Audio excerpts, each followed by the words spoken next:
When unrealistic expectations run into real-world reality, you wind up with crushing disappointment.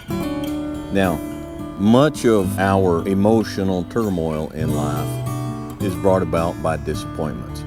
Whether it's anger or sadness or whatever, we develop expectations, and when those expectations are not met, we get angry about it or we get discouraged about it.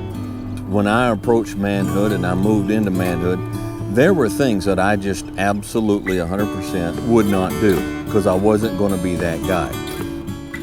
I was not going to do certain things to people who called me friend or people that I called friend. I wasn't going to behave in a certain way because friends don't do that. But apparently the guys I hung around with, they didn't read the same books I read. None of them are friends now. None of them. But it would tear me up so bad because I had such high expectations of their behavior.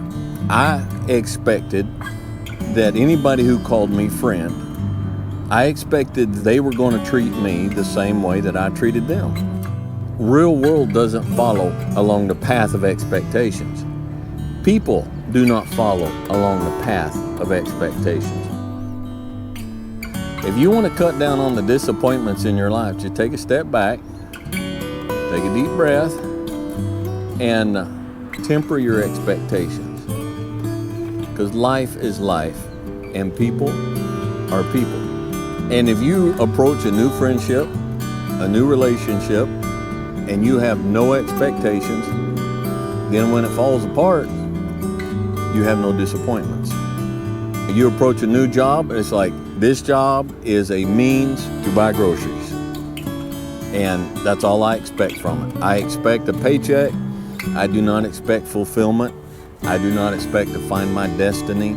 I do not expect to find my personal identity. I do not expect to find the joy that reaches to the skies from this job. What I expect is a paycheck. And I don't expect that paycheck to be very good. I expect them to take a lot of taxes out and a lot of fees and stuff, but I expect a paycheck.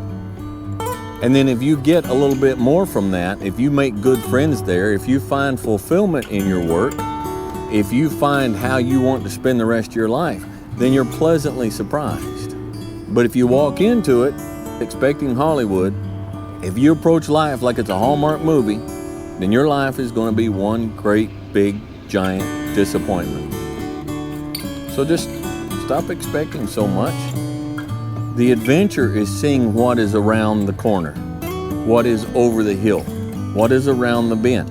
What's around that bend? I don't know. Let's go find out. Not having any idea is part of the fun. That's part of the adventure.